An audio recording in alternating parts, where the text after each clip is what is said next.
The world will be watching St. Louis. The best in the U.S. The best in the world. Only one will be king. The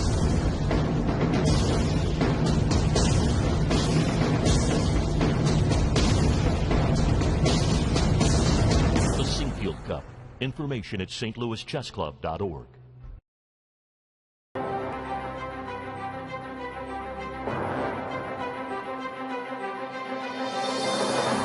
This year's Sinquefield Cup is the strongest chess tournament ever. We have the highest average rating in history, with 6 of the top 10 players in the world participating. And that includes world number 1, Magnus Carlsen, also the defending champion from last year's Sinquefield Cup. The very best in chess competing today at the St. Louis Chess Club for the 2014 Sinquefield Cup. And our complete coverage from first move to winning move starts right now.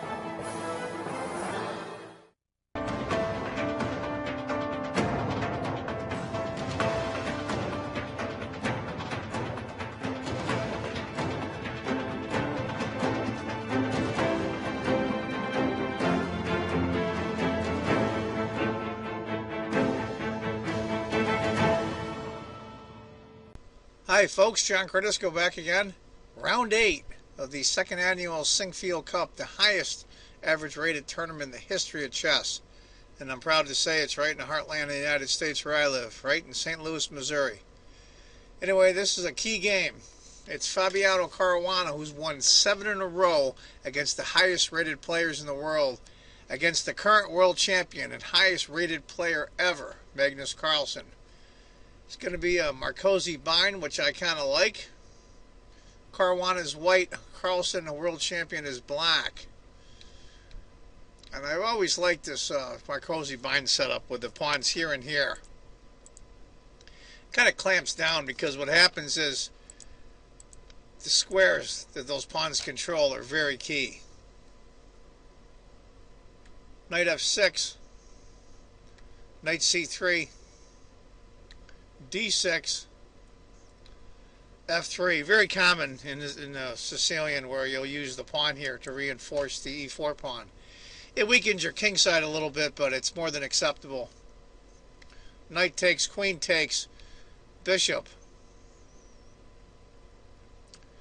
Bishop e3. Black could be tempted to move the bishop, the knight here, for discovery on the queen, but what's really the point? This knight here is really in a bad spot. So black just castles, and then he moves the queen to d2. a5, stopping the pawn push here to get some space on the queen side. b3 just to reinforce the c4 pawn. Granted, this bishop looks really strong right here, but for now this queen is guarding the knight, so you're okay. a4, b4, pushing the pawn through, bishop to e6, hitting the c4 pawn. Finally moves the rook to get out of the way of the dark squared bishop for black, and at the same time protects the knight. Knight goes to d7. It looks like black wants to go here and hit this pawn again, with this bishop hitting it. So bishop d2, knight to b6,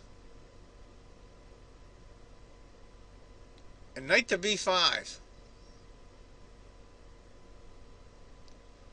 As I always say, what to do, what to do. Now the rook, of course, is now guarding the pawn, so there's 2 defenders, so that pawn's okay.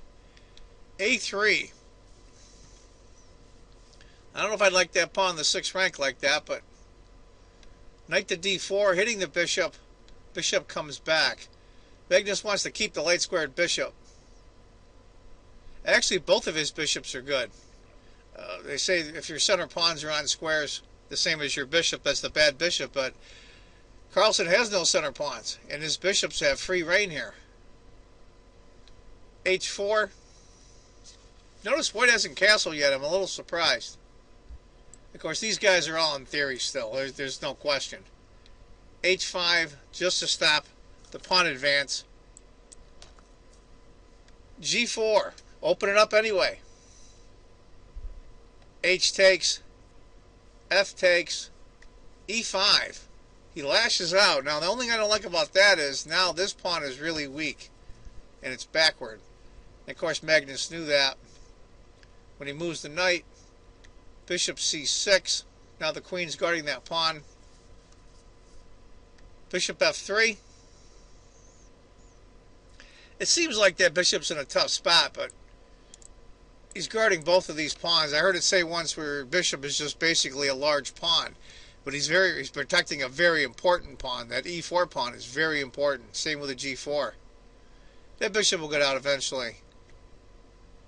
f5, g takes, knight a5, hitting the bishop.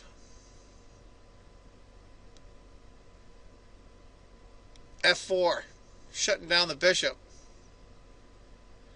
Got my Fritz 13 computer on off screen, and White's, believe it or not, I like Black's position here, but White, believe it or not, has about a pawn and a quarter advantage, and that's quite a bit at this level. Magnus is not doing so well. Bishop f2, he backs the bishop off, and knight to a4. Threatening to come in here. Knight takes, the bishop, pawn takes. White castles, believe it or not. Well, those bishops are really helping out with that king, so he should be okay.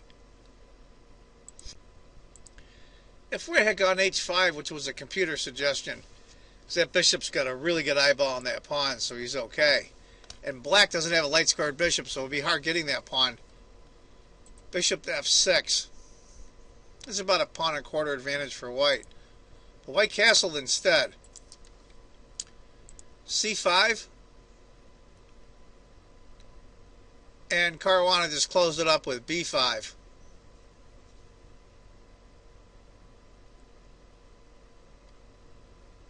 It's a passed pawn and is protected. So let's see how White does with it. Bishop f6, hitting the pawn. Goes king to h1. Now that's a move I wouldn't have thought of. That's also the computer's choice. So he really can't save that. So he decided to do that instead. Of course, obviously, he wants to get the rook involved. Knight to b6. Rook c to d1. Now we all see why Black can't take this pawn. Rook checks, and he loses the knight. So that pawn cannot be captured. King moves over to stop the rook check. Queen takes d6, queen takes, rook takes. And I always say, what to do, what to do. Of course, the obvious move is knight takes pawn, and rook to d5. There's not much Black can do to protect that c pawn. Knight to e3, that's a good spot. Bishop takes, pawn takes. There's no way that White can allow that knight to sit there on the 6th rank. Bishop to e2. Protecting the pawn on c5 and blockading the e-pawn for Black. Bishop takes. Rook to f5. Magnus, of course, is hoping, Magnus is hoping that takes. And that's exactly what happens. And then e takes. Now, in the last few moves, White had a pretty good advantage. It might not have been winning, but it was over a point and a quarter advantage. That's a lot for these guys. Now we're in a rook pawn endgame, and look at Black's pawns. I mean, 1, 2, 3, all 4 of them are isolated. White's not much better. Isolated, very backward. Rook to d8. Rook takes. If instead White had taken the pawn, if you were wondering, after rook to d2, b6, rook takes c2, and Black wins. There's no way he can queen that pawn. Bishop takes. King to g2, king g7. Magnus pretty much has a draw now. I think he was pretty disgusted during the course of the game, thought he was losing. I think he's lucky to get in this position. King comes up. king f6, king e4, on a perfect spot too, because he's on a light square and there's a dark squared bishop, so he can't get chased off. c4, bishop takes, bishop b6, protect the pawn, and bishop d3, and that's where these guys called it a draw. It's on move 42. This tournament has a 30-move draw rule. Fabiano is playing great chess. Oh, by the way, this breaks his 7-game winning streak. He hasn't lost yet, but he drew against the highest-rated player in the world, so kudos to Fabiano. I think he might have had Magnus in this one, but I don't know if it was enough to win. Anyway, folks, that's Fabiano's tournament so far. He has 7.5 out of 8, and Magnus was hoping to win this game to even get close to catching up. By the way, if I'm not mistaken, this also clinches Fabiano Caruana as the winner of the tournament. That's how far ahead he is. There's 2 rounds left to go, and he's already won. Anyway, folks, that's the top game from round 8. I hope you enjoyed it. I want to thank all my new subscribers. Thank you very much. And if you haven't subscribed, please do. Take care, folks. Oh, before I forget, my saying I always say, if you think chess is just a game, you're not playing it right. Take care, folks. Bye-bye.